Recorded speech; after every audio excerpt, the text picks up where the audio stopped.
आप सभी को मेरा नमस्कार। मैं प्रवीण सोनी अपने YouTube चैनल पर आप सभी का स्वागत करता हूं। HPSC ने पीजीटी भर्ती की विड्रॉ का नोटिफिकेशन अपनी साइट पर जारी कर दिया है और इसी नोटिफिकेशन के साथ HPSC पीजीटी भर्ती ऑफिशियली विड्रॉ हो चुकी है। लेकिन विड्रॉ के नोटिफिकेशन में बहुत सारी ऐसी बातें रह गई हैं जो HPSC को डालनी चाहिए थी। एग्जाम्पल के तौर पर मैं आपको बताना चाहूँगा, जब HSSC Haryana staff selection commission ने 13/2019 की भर्ती को विड्रॉ किया था, तो तब उन्होंने इन बातों को पूरी अच्छी तरह से स्पष्ट किया था कि जो कैंडिडेट्स 13/2019 में एलिजिबल हैं उनको आगे भी आने वाली पीजीटी की भर्ती में एलिजिबल माना जाएगा और एज और फीस की जो रिलैक्सेशन है वो आगे भी जो भर्ती पीजीटी की आएगी उसमें उसको दिया जाएगा। तो ऐसी तमाम बातें हमें एचपीएससी के विड्रॉ नोटिफिकेशन में देखने को नहीं मिली हैं। तो इससे अभ्यर्थियों के बीच एक असमंजस की स्थिति बन गई है कि जो 13, 14 या 15 या 16 के जो बच्चे हैं, जो कैंडिडेट्स हैं जिन्होंने एस्टेट क्वालिफाई किया था और 13/2019 में वो एलिजिबल थे, तो क्या आगे भी जो पीजीटी की भर्ती आएगी क्या वो एलिजिबल माने जाएंगे? क्योंकि उसी एलिजिबिलिटी के बेस पे ही उन्होंने 30/2022 और 31/2022 का फॉर्म भरा था। तो अब उनको ये स्पष्ट होनी चाहिए थी ये बातें कि क्या वो आगे एलिजिबल है या नहीं है, और एज और फीस रिलैक्सेशन की बात भी उन अभ्यर्थियों को क्लियर होनी चाहिए थी। तो चलो, हम भविष्य में उम्मीद कर सकते हैं कि एचपीएससी बहुत जल्द एक ऐसा नोटिफिकेशन जारी करे कि जिसमें इन बातों को पूरी तरह से स्पष्ट किया जा सके। तो अब जो विड्रॉ का नोटिफिकेशन हुआ और जो भर्ती विड्रॉ कर ली गई है, इसके दो ही कारण बनते हैं। एक तो वो कारण है, जैसा कि आप सभी जानते हैं, कि अब ऐसा लगता है कि एचपीएससी एक एक्शन मोड में आ चुकी है और रैपिडली इस एचपीएससी को की जो भर्ती है पीजीटी की भर्ती, अब इस भर्ती को एचपीएससी बहुत जल्द पूरा करवाने जा रही है। और सरकार के पास भी इलेक्शन नज़दीक है, तो इतना समय नहीं बचा हुआ कि और इस भर्ती को लटकाए। तो अब एचपीएससी और सरकार ये चाहेगी कि जल्द से जल्द इस भर्ती को पूरा करवाया जा सके।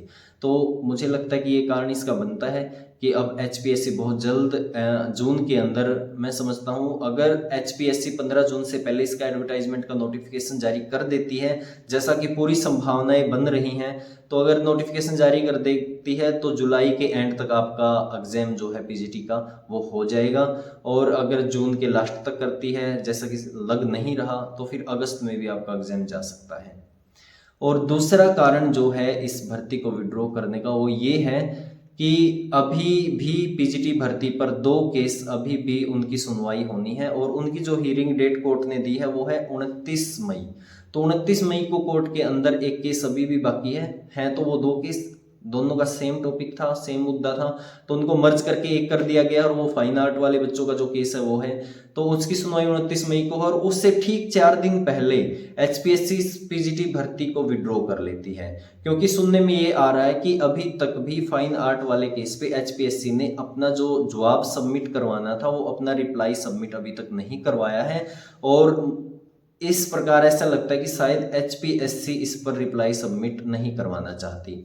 तो उसने 4 दिन पहले, सुनवाई से ठीक 4 दिन पहले अपनी इस भर्ती का विड्रॉ कर लिया है और विड्रॉ करने के बाद वो जाके कोर्ट में ये दिखा देगी कि जी देखो, ये भर्ती तो विड्रॉ हो चुकी है, और विड्रॉ हो चुकी है तो इससे एक तरह से खत्म हो चुकी है, और जितने भी मुद्दे या जितने भी केस इससे जुड़े हुए हैं वो अपने आप ही फिर खत्म हो जाते हैं। तो 29 को इस केस का भी फाइनल डिसीजन आ सकता है, या इस केस का जो फाइनल डिसीजन मुझे लगता है वो केस ये है कि वो ये केस भी वो डिस्पोज ऑफ हो सकता है। तो ये तो इसके कारण बनते हैं कि इसको अभी विड्रॉ किया गया है। तो चलो, जो भी इसका कारण है, तो अभी जो भर्ती है वो फ्रेश एडवर्टाइजमेंट आएगी या इसी भर्ती में कुछ छूट के साथ एचपीएससी उसको जारी करेगी, ये देखने का विषय होगा।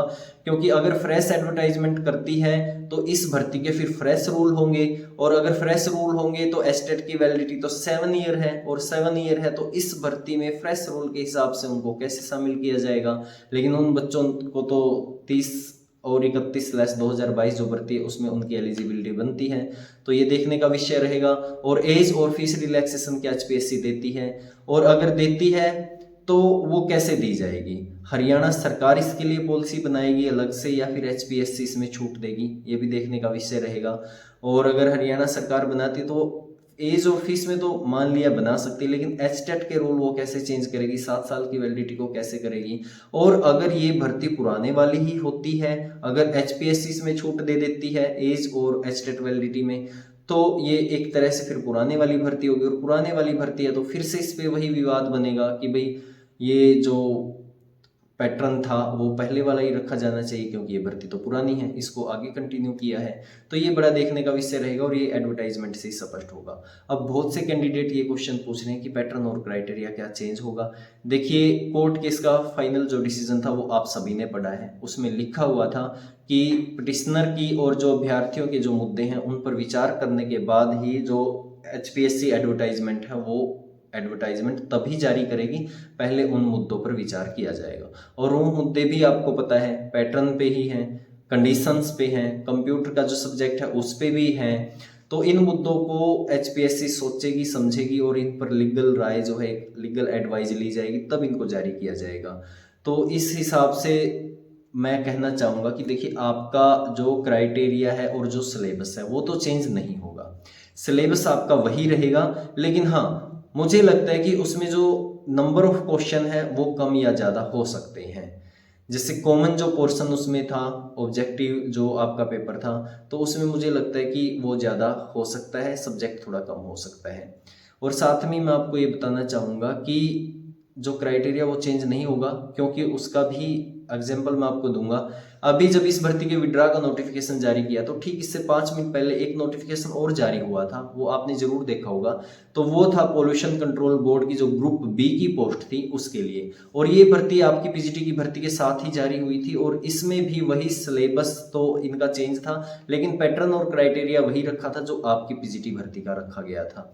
तो उसमें भी 87.5 का एक सब्जेक्टिव पेपर था और 12.5 का इंटरव्यू था। वही उसमें ऑब्जेक्टिव था, वही सब्जेक्टिव था, वही 25% की कंडीशन थी, वही 35% की कंडीशन थी। एक नोटिफिकेशन आप देख भी रहे होंगे मेरे सामने। तो ये नोटिफिकेशन आया हुआ था, तो इसमें 25 और 35 की कंडीशन रखी गई थी। सेम ऐसे ही HPSC PGT भर्ती में भी हुआ था। और आज इस जो पोल्यूशन कंट्रोल बोर्ड की जो भर्ती PGT की है, इसका एग्जाम शेड्यूल जारी कर दिया है, और इसमें ऑब्जेक्टिव और सब्जेक्टिव पेपर करवाया जाना और इंटरव्यू भी होना है। तो इस हिसाब से अब ये लगता है कि HPSC इसी पैटर्न को अपना चुकी है, और PGT भर्ती के लिए इसको छोड़ने वाली नहीं है। यही पैटर्न और क्राइटेरिया आपको PGT की भर्ती में देखने को मिलने की पूरी संभावनाएं हैं। लेकिन हाँ, नंबर ऑफ क्वेश्चन जो आपके थे वो चेंज हो सकते हैं, लेकिन सिलेबस चेंज होगा ये भी मुझे बिल्कुल नहीं लगता। और एक बात और आपको कहना चाहूँगा कि जो ये पोल्यूशन कंट्रोल बोर्ड की जो भर्ती आई है ना, इसकी आप डेट जरूर देखिएगा। 25 जून को इनका ऑब्जेक्टिव है, और 2 जुलाई यानी कि ठीक 1 महीने से 1-2 दिन बाद ही इनका सब्जेक्टिव पेपर है। यानी कि 1 महीने का टाइम इनको दिया गया है सब्जेक्टिव की तैयारी के लिए। तो ऐसा आपके साथ भी हो सकता है। तो आपने किस तरह से तैयारी करनी है वो थोड़ा सा इस एग्जाम डेट को देख के, जो पोल्यूशन कंट्रोल बोर्ड का जो एग्जाम शेड्यूल जारी हुआ उसके हिसाब से आप अपनी तैयारी जरूर कीजिएगा, कि इतना टाइम भी हमें मिल सकता है कि सिर्फ 1 महीना ही मिले। और इसमें इंटरव्यू भी जुलाई में इनका सब्जेक्टिव और जुलाई में इनके इंटरव्यू है, यानी कि 2-3 महीने में इनकी भर्ती को पूरा करवाया जा रहा है। तो यही उम्मीद जताई जा रही है कि HPSC PGT भर्ती भी इतनी जल्दी पूरी हो सकती है। तो एडवर्टाइजमेंट जब आएगी, जो कि जून में आने की पूरी संभावनाएं हैं, तो उसमें तमाम बातें स्पष्ट हो जाएंगी कि किन बच्चों को रिलैक्सेशन मिलना है, नहीं मिलना है, क्या होना है, किस तरह से पैटर्न होगा। तो आप अभी के लिए अपनी तैयारी को जोरदार तरीके से करते रहिए, और आगे जो सूचना होगी मैं आप तक प्रोवाइड करवाऊंगा। और आपसे एक रिक्वेस्ट है कि चैनल को सब्सक्राइब जरूर कीजिए, प्लीज़ इस चैनल को सब्सक्राइब कीजिए, क्योंकि इस पे आपको जो फैक्चुअल बात है वो आपके सामने रखी जाती है, और मनगढ़ंत बातें इस पे नहीं बताई जाती।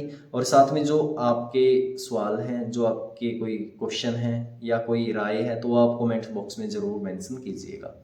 धन्यवाद।